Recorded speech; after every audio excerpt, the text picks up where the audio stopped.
सकाळी 8च्या दरम्यान सोशल मीडियात बातमी वाचली की दादांच्या विमानाचा अपघात झाला आहे आणि काही लोक जखमी झालेत.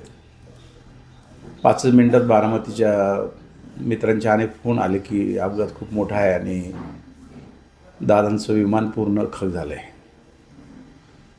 माझ्यासाठी हा अतिशय मोठा धक्का आहे. माझे आईवडील गेल्यानंतर जो प्रसंग माझ्यावर होता तोच प्रसंग आज माझ्यावर आलेला आहे. काल सकाळीच 7:30ला दादांचा देवगिरीहून फोन आला होता. मग शरद उद्या मला वेळ आहे, उद्या मी 9 वाजता येऊ, कुठे येऊ? मी म्हटलं दादा अचानक नाही कार्यक्रम घेता येणार, काही राजकीय घडामोडी होत्या.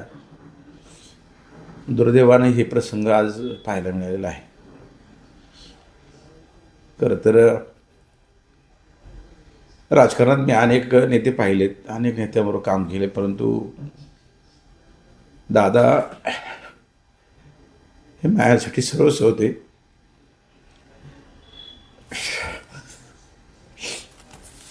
त्यांचं माझ्यावर व्यक्तिगत प्रेम होतं आणि मी पण एक व्यक्ती म्हणून त्यांचं प्रेम करत होतो. माझ्या राजकारणाची सुरुवात त्यांच्यामुळे केवळ झाली. विद्यार्थी दशेत मी 97-98ला ते माझ्याकडे आले होते आणि तेव्हापासून माझं आणि त्यांचं व्यक्तिगत रिलेशन राहिलं. राजकारणाच्या पलीकडे जाऊन ते माझ्यावर प्रेम करायचे आणि मी त्यांच्यावर प्रेम करायचो. माझ्या आयुष्यातल्या सगळ्यात मोठ्या घटना त्यांच्याशी जोडलेल्या आहेत. माझ्या लग्नाला दादा तासभर खेडमध्ये आले होते. आता पण खूप दिवस त्यांचा आग्रह होता की तू परत माझ्याबरोबर ये. मागच्या काही दिवसापूर्वी मला त्यांनी देवगिरीला बोलवलं होतं. तब्बल 48 मिनिट मला त्यांनी वेळ दिला आणि खूप विषयावर माझ्याशी बोलले. पक्ष सोडताना सुद्धा मी त्यांना सांगून सोडलं होतं. त्यावेळी देखील 3 तास मला देवगिरीवरती घेऊन बसले होते. आणि आज त्यांच्याबरोबर जाताना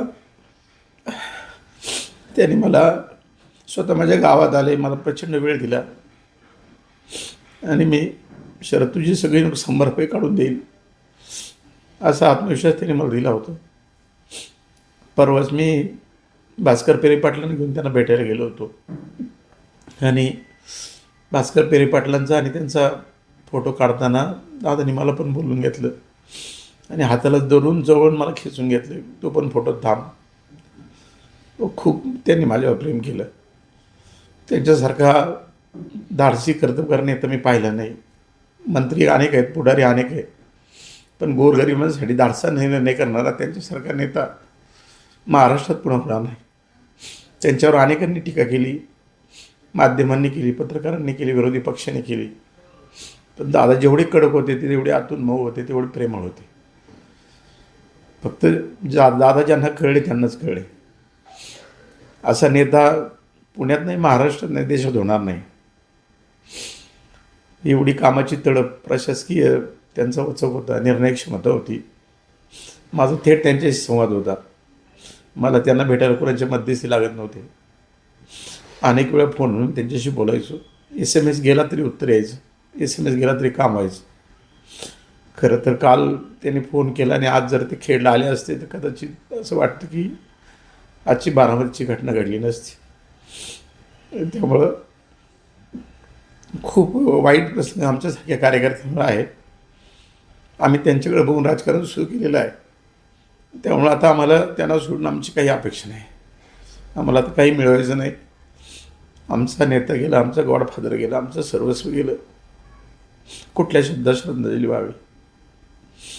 अतिशय दुर्दैवी घटना आहे. यापेक्षा मी जास्त बोलू शकत नाही.